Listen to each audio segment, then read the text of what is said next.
حضرت عبداللہ ابن عمر رضی اللہ تعالیٰ عنہ حضرت عمر کے صاحبزادے، مکہ مکرمہ میں ان کی قبر ہے۔ میں نے جب انہیں پڑھا تو مجھے ان سے بڑا پیار ہو گیا،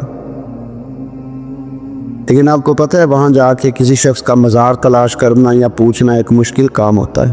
تو ایک دفعہ میں مکہ شریف میں حاضر تھا تو ایک گاڑی والا ڈرائیور مجھے کہنے لگا کہ مولانا میں آپ کو جانتا ہوں، مجھے آپ سے محبت ہے، ایک بات بتاؤں آپ کو؟ میں نے کہا بتاؤ۔ کہنے لگے حضرت عبداللہ ابن عمر کی قبر دیکھنی ہے۔ میں نے کہا یہ تو نہیں کہہ رہا، یہ کسی نے بندوبست کرایا ہے، یہ اللہ نے تیرے دل میں بات ڈالی ہے، یہ ہو گیا تو لے چل مجھے۔ حضرت عبداللہ ابن عمر کو نبی پاک نے فرمایا تھا راجل صالح، یہ نیک بندہ ہے، یہ متقی آدمی۔ حضرت عبداللہ ابن عمر رضی اللہ تعالیٰ عنہ سیدنا فاروق اعظم رضی اللہ تعالیٰ عنہ کے صاحبزادے ہیں، اور ان کی ہمشیرہ سیدہ حفصہ رضی اللہ تعالیٰ عنہ حضور کی زوجہ محترمہ۔ ایک دن اپنی ہمشیرہ سے کہنے لگے کہ نبی کریم صلی اللہ تعالیٰ علیہ وسلم گھر میں آئے نا، پر اگر حضور غم امت میں پریشان نہ ہو، طبیعت کو حشاش بشاش دیکھو تو ذرا پوچھنا تو صحیح حضور کا میرے بارے میں کیا خیال ہے، پوچھنا تو صحیح کہ کریم کی بارگاہ میں میرا کیا مقام ہے، میرے بارے میں حضور کیا فرماتے ہیں۔ اب بہن کو کام بتائے اور بتائے بھی بھائی، اور پھر بہن وہ کام نہ کرے، یہ تاریخ میں ہوتا نہیں۔ حضرت عمر فاروق رضی اللہ تعالیٰ عنہ کے صاحبزادی ام المومنین رضی اللہ تعالیٰ عنہ فرماتی ہیں کہ میں تو بس منتظر تھی، انہوں نے تو کہا تھا نا کہ اگر تم حشاش بشاش دیکھو تو بات کرنا، لیکن حضور تشریف لائے، میری باری تھی، میرے گھر تشریف لائے، کھانا پیش کیا تو فوراً میں نے عرض کی حضور ایک بات پوچھنی تھی۔ تو حضور نے فرمایا پوچھئے۔ میں نے عرض کی حضور میرے بھائی عبداللہ ابن عمر کے بارے میں آپ کا کیا خیال ہے؟ نوجوانوں میری بات پہ غور کرنا، میرے بھائی کے بارے میں آپ کا کیا خیال ہے؟ تو نبی کریم صلی اللہ تعالیٰ علیہ وآلہ وسلم نے میری طرف دیکھا اور پھر حضور زیر لب تھوڑا مسکرائے، اور بریلی کے امام کہتے ہیں کہ حضور مسکرا دیتے تھے نا تو جو بڑا دکھی ہوتا تھا وہ بھی ہنس پڑتا تھا۔ اب سوال پیدا ہوتا تھا کہ پھر تو اس مسکراہٹ کے لیے انتظار کرنا پڑتا ہوگا کئی مہینے کہ حضور مسکرائیں تو رونے والے ہنسیں، تو اعلیٰ حضرت فرماتے ہیں نہیں، انتظار نہیں کرنا پڑتا، یہ مسکراتے رہنا تو حضور کی عادت ہے۔ جس کی تسکی سے روتے ہوئے ہنس پڑے، اس تبسم کی عادت پہ لاکھوں سلام۔ یعنی یہ تو عادت ہے حضور کی مسکراتے رہنا، اس کے لیے انتظار نہیں کرنا پڑتا۔ بھائیو آپ خیال رکھیں گے، غور کریں گے، حضرت عبداللہ ابن عمر رضی اللہ تعالیٰ عنہ کے بارے میں پوچھا تو سیدہ فرماتی ہیں کہ نبی کریم صلی اللہ تعالیٰ علیہ وسلم نے زیر لب مسکرائے اور فرمایا حفصہ تیرا بھائی ہے تو اچھا، لیکن میں نے سنا ہے کہ عشاء کی نماز پڑھتا ہے تو فجر تک سویا ہی رہتا ہے۔ او نوجوانوں، 10 بجے تک سونے کی بات نہیں ہوئی، 9 بجے تک سونے کی بات نہیں ہوئی، 11 بجے اٹھنے کی بات نہیں۔ حضور فرمانے لگے میں نے سنا ہے کہ عشاء کی نماز پڑھ کے سو جاتا ہے اور فجر تک سویا ہی رہتا ہے، اسے چاہیے کہ تہجد کے وقت اٹھا کرے، اللہ کی بارگاہ میں حاضر ہوا کرے، آہوزاری کرے، سجدے کرے، عبادت کرے، اٹھتا ہے اور فجر میں جا کے اٹھتا ہے۔ حضرت جناب حفصہ رضی اللہ تعالیٰ عنہ کہتی ہے میں نے جناب عبداللہ ابن عمر کو پیغام دیا اور میں نے کہا میرے جوان بھائی سن، نبی پاک نے فرمایا ہے تو اچھا پر تہجد میں نہیں اٹھتا، نفل نہیں پڑھتا۔ او میری ملت کے جوانوں، مزہ نہیں آ جاتا جب ساری دنیا سوئی ہو، ساری دنیا، اور بستر بھی گرم ہو اور نیند بھی پورا غلبہ کر رہی ہو، اور اچانک گھنٹی بجے دماغ میں، آنکھ کھلے، گھڑی پہ نظر پڑے، 3:30 4 بجے کا پیغام گھڑی بتائے، اور کوئی چڑھتی جوانی والا اٹھ کے وضو کرے، اور جب وہ مصلی کھول کے بچھائے تو مدینے والے محبوب کہتے ہیں کہ ہر نماز پہ رب ثواب دیتا ہے، اور جو اٹھ کے تہجد کی نماز پڑھے اسے دیکھ کے تو رب مسکراتا ہے، جو اس کی شان کے لائق ہے، جو اس کی شان کے لائق، وہ مسکراتا ہے، خوش ہوتا ہے کہ میرا بندہ تہجد میں اٹھ گیا، وہ مسکراتا ہے۔ کاش ہماری صبح کبھی اپنے مالک کے نام ہو جائیں، کاش کہ صبح حضرت ابو الحسن رحمۃ اللہ تعالیٰ علیہ حضرت معاذ ابن جبل رضی اللہ تعالیٰ عنہ کے پاس بیٹھا کرتے تھے، فرماتے ہیں ان سے جو پیار بڑھا تو پھر میرا مصلی سے بھی بڑھ گیا۔ تابعی ہیں، فرماتے ہیں صحابی رسول سے محبت ہوئی تو ذکر سے بھی ہو گئی، پھر درود شریف سے بھی ہو گئی، محبت ان سے بڑھی تو پھر اللہ نے مسجد کا پیار بھی بڑھا دیا۔ آپ فرماتے ہیں کہ میری ہر وقت طبیعت یہ چاہتی تھی کہ بس اللہ اللہ کروں، بس اللہ اللہ کروں، بس نا میں ذرا تھوڑی جان چھڑاؤں لوگوں سے، کو 10 منٹ ملے تو میں کچھ 4 نفل پڑھ لوں، میں تھوڑا سا نا بچوں لوگوں سے، اور مجھے تسبیح ملے تو میں نا کچھ 400-500 دفعہ استغفار پڑھوں، سبحان اللہ، الحمدللہ، اللہ اکبر، لا حول ولا قوت الا باللہ، میں نا تسبیحات پڑھوں۔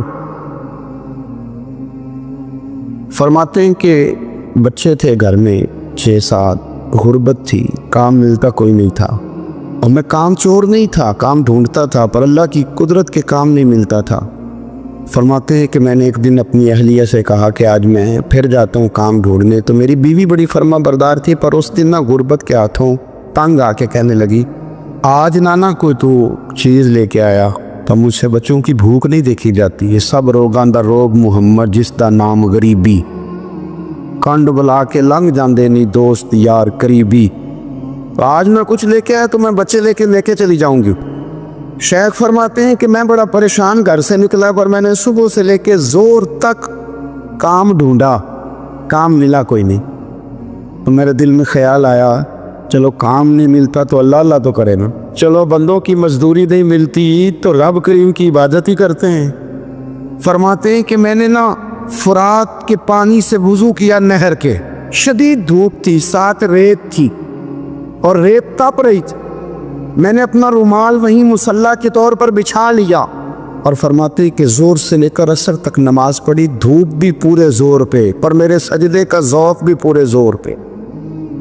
فرماتے ہیں سورج بھی چمک رہا ہے اور رب کی عبادت کا ذوق بھی پورے زور پہ، میں سجدہ کروں تو پھر میرا اٹھانے کو جی نہ چاہے۔ میرے استاد لکھا کرتے تھے، یہ ان کا شعر ہے، وہ کہا کرتے تھے مجھے سوز دے، مجھے ساز دے، اور مجھے نیم شب کا نیاز دے، دم سجدہ خود کو میں توڑ دوں، مجھے ایسا ذوق نماز دے، اور میں تیری بہار کا پھول ہوں، میں کھلا بھی ہوں تو تیرے لیے، مجھے میری شاخ سے توڑ لے، مجھے اپنی زلف کا ناز دے۔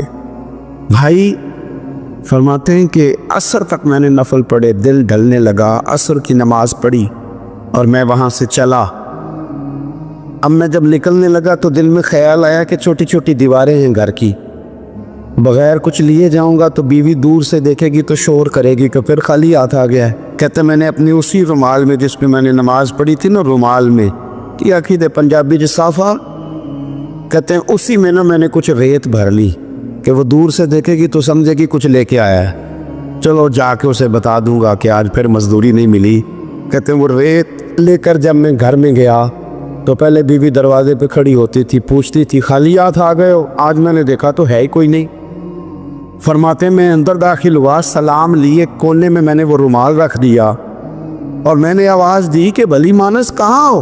تو وہ کہنے لگی آپ منہ ہاتھ دھو لیں، میں روٹی لے کے آئی۔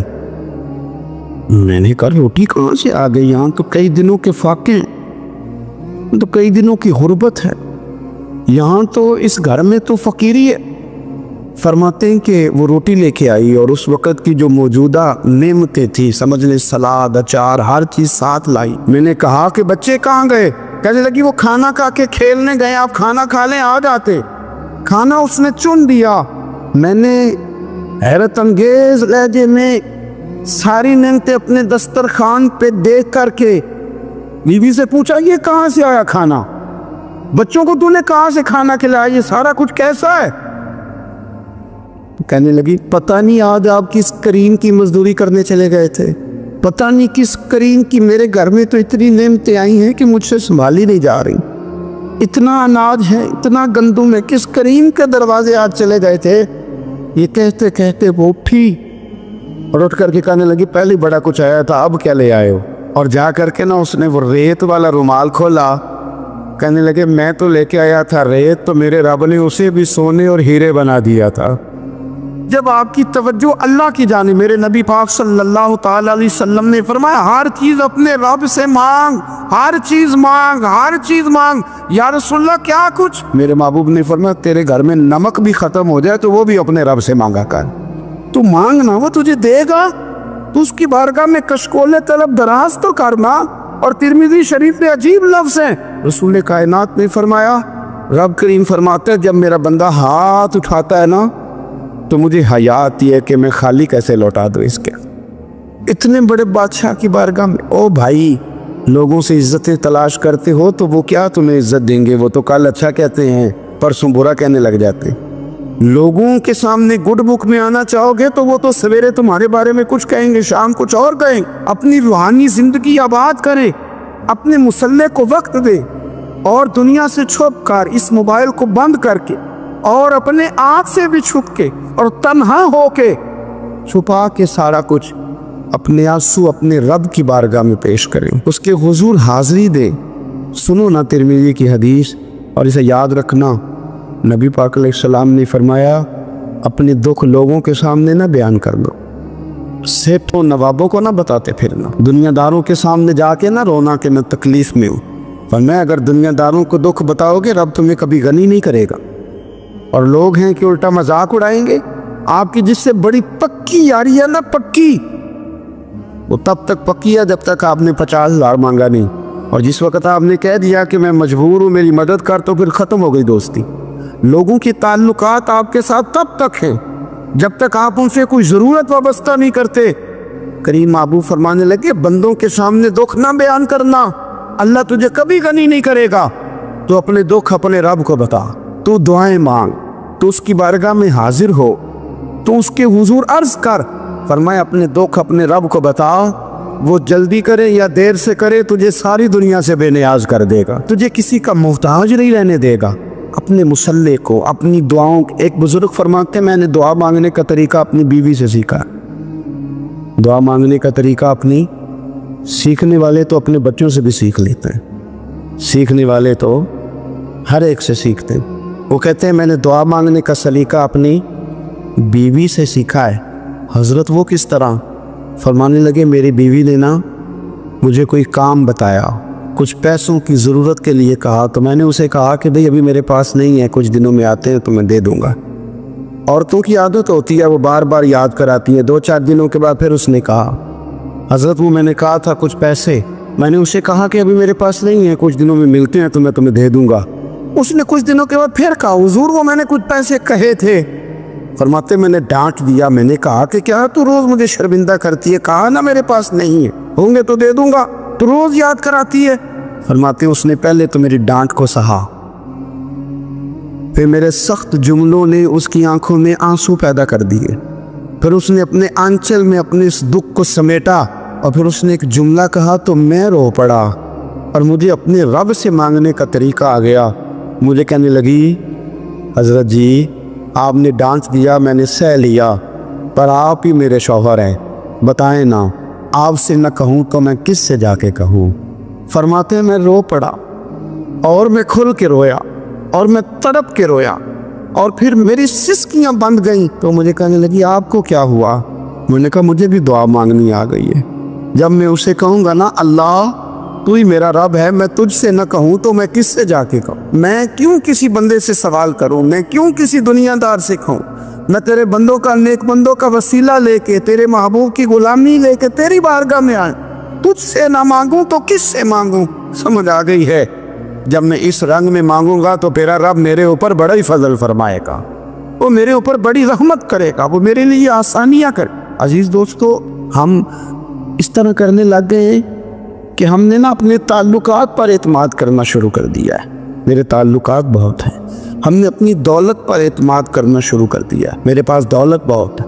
ہم نے اپنے علم پر، اپنی شہرت پر اعتماد کرنا شروع کر دیا ہے کہ میرے پاس فلاں چیز بہت ہے۔ یاد رکھنا جب بے نیاز اپنی صفت بے نیازی دکھاتا ہے تو بڑی بڑی دولتوں والے مجبور نظر آتے ہیں۔ بھائیوں جب انسان کا رشتہ اپنے مالک کے ساتھ ہوتا ہے پھر تو غم بھی کچھ نہیں کہتے، پریشانیاں بھی کچھ نہیں کہتی، پھر تو زندگی صبر والی، پھر تو زندگی توکل والی، پھر تو زندگی بھروسے والی۔ نبی پاک علیہ السلام کی خدمت میں ایک صحابی آئے، بات مضبوط کر دوں، واقعہ سنایا ہے نا تو کچھ لوگ سمجھتے ہیں کہ یہ واقعہ ہے، تو میں ایک حدیث پاک امام بہقی کی لکھی ہوئی عرض کرتا ہوں۔ نبی پاک علیہ السلام کے ایک صحابی آئے اور ان کا سر پھٹا ہوا تھا، خون بہ رہا تھا. سرکار نے فرمایا کیا ہوا؟ عرض کی حضور ایک عورت جا رہی تھی, میری نظر پڑی, ابھی نظر پڑی ہے کہ میرے آگے ستون آ گیا تو میرے سر پہ لگ گیا ہے. نبی پاک صلی اللہ علیہ وسلم نے فرمایا تیرے لیے خوشخبری ہے, اگر دنیا میں تیری غلطی کی تجھے سزا ملی ہے تو پھر رب تجھے قیامت میں سزا نہیں دے گا. پھر اللہ قیامت میں سزا, بعض گناہ ایسے ہیں جن کی یہاں بھی سزا ملے گی اور وہاں بھی ملے, لیکن میرے بھائی پہلی بات یہ ہے کہ اللہ تعالیٰ اس غلطی کی یہی سزا دے لے اور دعا فرمائے اللہ تبارک و تعالیٰ یہاں بھی معافی عطا فرمائے, وہاں بھی معافی عطا فرمائے, اللہ درگزر ہی فرمائے. لیکن میرے بھائی ایک تو یہ ایک صلاح یہ ہوتی ہے کہ انسان جب گناہ کرنے لگتا ہے تو اللہ نعمتوں کے دروازے کھولتا ہے, مہلت دیتا ہے. 500 سال تک فرعون کو مہلت دی. کتنے؟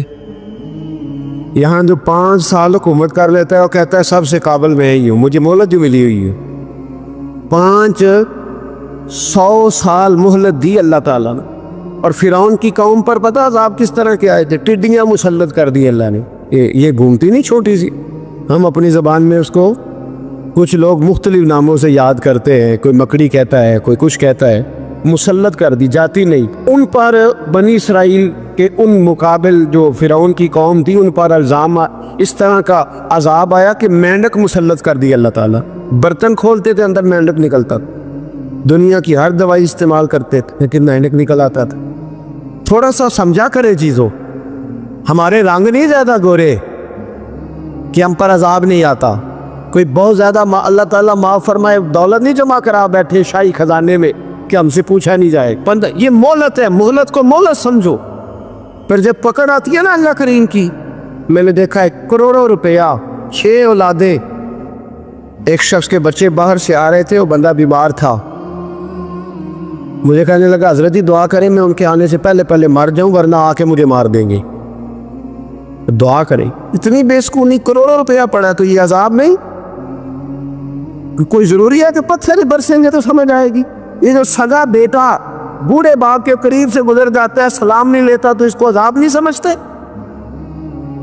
جی جو امت کی بیٹیاں, امت کی بچیاں, ہماری بچیاں ایک سال کے اندر 75,000 ہزار بچی ایک ڈویژن سے بھاگ کے شادی کر رہی ہے, ایک صوبے سے. تو اس کو آپ اللہ کا عذاب نہیں سمجھتے؟ یہ معمولی بات ہے. نہیں ہمارے رنگ ہو رہے, ہم بڑے سمارٹ ہیں. 1500 سال مہلت دی نوح علیہ السلام کی قوم کو. کتنے سال؟ بول کے بتائیے, بول کے دوبارہ بولیے. 1500 سال.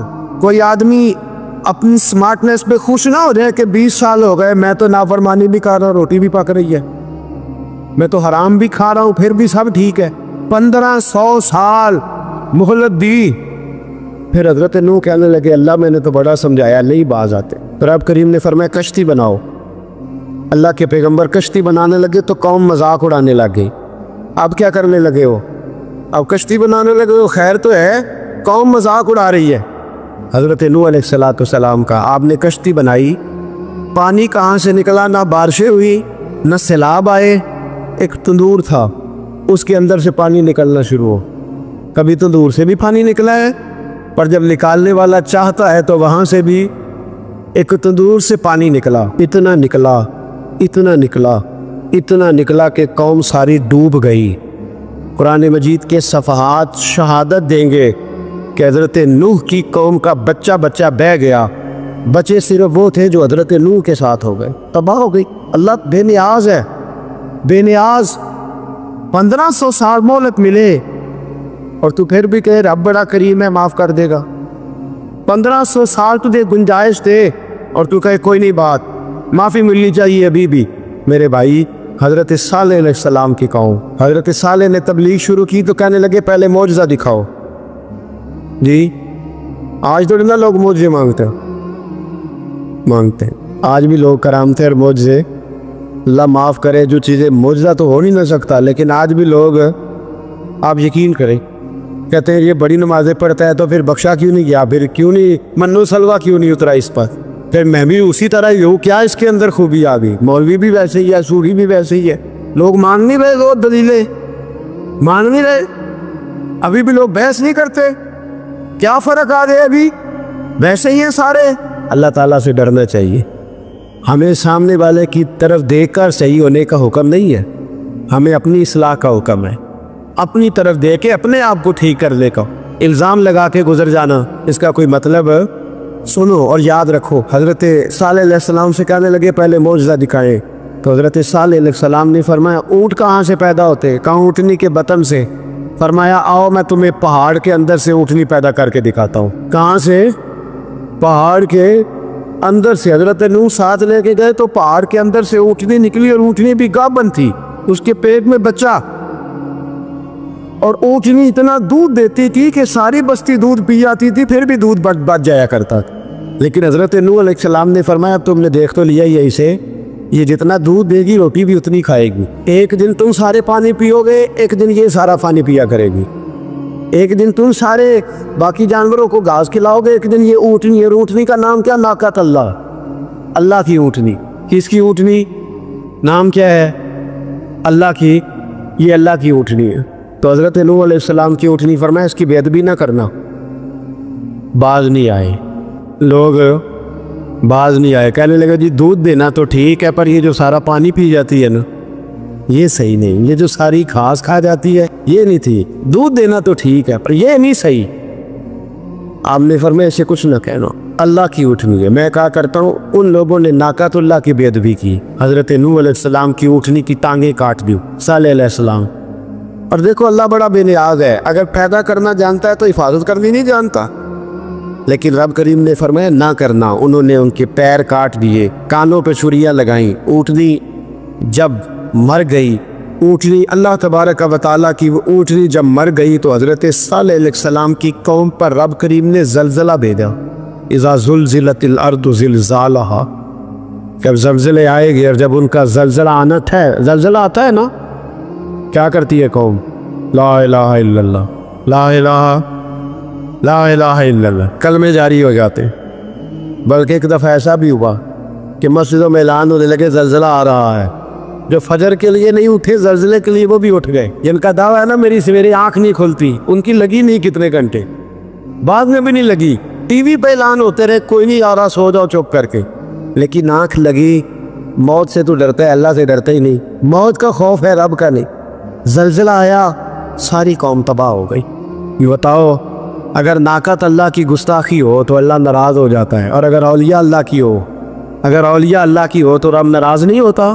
شرم نہیں آتی لوگوں کو داتا صاحب کی بے ادبی کرتے, شرم نہیں آتی لوگوں کو غوث اعظم کی گستاخی کرتے, حیا نہیں آتی جنہوں نے دین پھیلایا ان کی بے ادبی. میں درد سے کہتا ہوں, رو کے کہتا ہوں, اور اگر کلیجہ پھٹ سکے تو میں دکھاؤں زخم کتنے.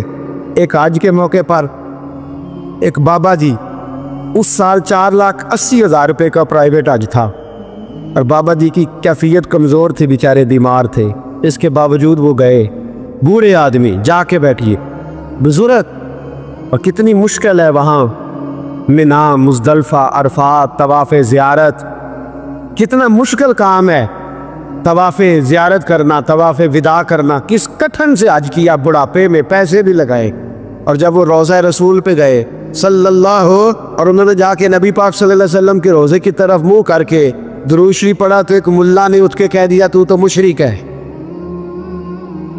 تو میری روح کانپی. میں نے کہا تجھے شرم نہیں آئی, حیا نہیں آئی؟ اس کی عمر دیکھ, کس بڑھاپے میں کہاں سے چلا, کہاں آیا. یہ مشرک ہوتا تو کسی مندر میں جاتا, یہ مشرک ہوتا تو کسی گرجے میں جاتا. یہ مشرک نہیں, یہ مومن ہے. اور یہ وہ والا مومن ہے جس کے سینے میں دل جب دھڑکتا ہے تو خالی دھڑکتا نہیں, ساتھ وہ محمد عربی پہ درود و سلام بھی پڑھتا ہے. شرم نہیں آتی لوگوں کو, اتنی بڑی گستاخی کرتے. جو روضہ رسول پہ آیا مشرک ہے.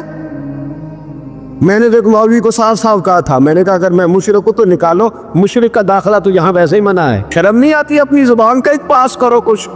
اتنا ظلم, اتنی بڑی فرقہ واریت امت میں, اتنا امت کو تقسیم کرتے ہو, تمہیں شرم نہیں آتی؟ جہاں سے اتحاد کا پیغام دینا چاہیے وہاں سے تم لوگوں کو فرقے کا پیغام دیتے ہو, ایک مخصوص فرقے کی تبلیغ کرتے ہو. خدا را, تو میں کہہ رہا ہوں ناقۃ اللہ کی بے ادبی پہ عذاب آتا ہے, تو اولیاء اللہ کی بے ادبی میں نہیں آتا. داتا صاحب ساری دن کی تبلیغ کرتے رہے, ایک آدمی نے اٹھ کے کہہ دیا جناب وہ تو شرک کا اڈا ہے, تو رب کریم ناراض نہیں ہوتا ان باتوں سے؟ ہمیں خیال کرنا چاہیے، اللہ سے ڈرنا چاہیے، ان چیزوں سے عذاب آتا ہے اور آ رہا ہے۔ اللہ تعالیٰ ہمیں محفوظ فرمائے۔ اللہ ہمیں اس سے، قوم لوط پہ بھی عذاب آیا، ہم جنس پرستی، مرد مردوں سے بدکاری کرتے ہیں۔ حضرت نوح نے سمجھایا کہ یہ کام درست فطرت کے خلاف ہے، یہ کام درست نہیں۔ جب انسان یہ کام کرتا ہے تو زمین اور آسمان کانپتے ہیں۔ اب میں کیسے کھول کے بتاؤں، میرے پاس اعداد و شمار ہے کہ پاکستان کے اندر اس کام کی کیفیت کیا ہے اور کس طرح کر کے لوگ، میں تو رونا روتا رہتا ہوں داڑھی کا۔ لوگ کئی دفعہ کہتے ہیں حضرت صاحب پہلے بھی آئے تھے تو داڑھی کی بات، پھر بھی آئے تو داڑھی کی بات، تو میں رونا روتا ہوں۔ اس لیے روتا ہوں کہ جو کلین شیو نوجوان ہوتا ہے وہ امرد کے حکم میں، اس پر وہی حکم لگتا ہے جو عورت پہ لگتا ہے۔ اس کے ساتھ مرد کا اٹھنا بیٹھنا اسی طرح ناجائز ہے جس طرح عورت کے ساتھ۔ حضرت جنید بغدادی رحمت اللہ تعالیٰ علیہ کے سامنے ایک شخص نے کہا وہ کتنا خوبصورت نوجوان جا رہا ہے، تو آپ فرمانے لگے تو حافظ قرآن نہیں؟ کہا ہاں۔ فرمانے لگے جا اپنے حفظ کی خیر منا۔ وہ شخص کہتا ہے میں نے اس بغیر داڑھی والے کلین شیو نوجوان کو بری نظر سے دیکھا، مجھے قرآن پاک ہی بھول گیا، سارا قرآن پاک بھول۔ اور کتنے سال میں دعائیں کرتا رہا، بیت اللہ کے طواف کرتا رہا، میں یاد بھی کرتا تو نہیں ہوتا۔ کیسے اب تو ہمارا نعت کہاں بیوٹی پارلر سے ہو کے آتا ہے، ہم کسی اور کو کیا پیغام، وہ پیغام، وہ نظام، وہ طریقہ کار جس کا حکم تھا شریعت میں۔ قوم لوط پر عذاب آیا۔ صحیح بیٹھتے ہوں گے بچے جو موٹر سائیکلوں پہ بیٹھتے ہیں، میں نے گزرنے والا کی سڑکوں پہ بچوں کو، نوجوانوں کو جو تماشے کرتے سر عام دیکھا ہے تو مجھے ڈر لگتا ہے۔ اور کوئی روکنے والا نہیں، شغل ہو رہا ہے، ہنس رہے ہیں، اور سامنے عورتیں بھی ہے، سب ہو رہا۔ کتنی تکلیف کی بات۔ حضرت نوح کی قوم یہ کام کرتی تھی، قرآن پاک نے بیان کیا ہے۔ حضرت نوح نے سمجھایا، فرمایا رب کریم نے تمہیں اپنی خواہش پوری کرنے کے لیے جائز طریقہ عطا فرمایا، عورتوں سے نکاح کرو، اور اس نکاح کی برکت سے جو اللہ تمہیں اولاد دے گا اس کو اللہ تبارک و تعالیٰ تمہارے لیے باعث بخشش بھی فرمائے گا۔ لیکن جب قوم نہ مانی تو جو قوم لوط کا عمل کرے اس کا علاج قرآن نے بیان فرمایا کہ آسمان سے پتھر برسیں گے، پھر پتھر برسے، اور جن کے بڑے بڑے اچھے دماغ تھے ان کے دماغ چکنا چور کر دیے گئے، تباہ کر دیے گئے، ان کے دماغ زمین پر بچھاڑ دیا گیا۔ اللہ مہلت دیتا ہے، لیکن اس کا مطلب یہ نہیں کہ انسان توبہ ہی نہ کرے۔ حضرت شعیب علیہ السلام کی قوم پر بھی عذاب آیا، اس لیے کہ بددیانتی کرتی تھی، ناپ تول میں کمی کرتی تھی۔ میں نے کہا تھا شب قدر کی رات کہ یہ کوئی تماشا ہے کہ شب رات آئی تو ساری رات روتے رہے، یا اللہ معاف کر دے، یا اللہ معاف کر دے، رو رو کے چیخے مار مار روئے۔ شب قدر آئی تو پھر چیخے ماری، ساری رات روئے۔ جس بندے کا پروگرام ہی نہیں سویرے بدلنے کا، دکان پہ بیٹھ کے پھر وہی ناپ تول میں کمی، پھر وہ اللہ تعالیٰ معاف کرے۔ میں ایک مضمون پڑھ رہا تھا تو وہ فوڈ کے اسپیشل لوگ میں لکھا تھا مہربانی کرو ملاوٹ ہی اچھی چیز کی کر لو، مرچ میں کیری تو نہ ملاؤ اینٹوں کی، وہ تو بیمار کرتی ہے، وہ تو خون کی آنتوں کو روک دیتی ہے۔ وہ کہنے لگا، اور وہ کہتا ہے میں تمہیں بتاتا ہوں کون کون سی چیز ملائی جا سکتی ہے، وہ ملا لو۔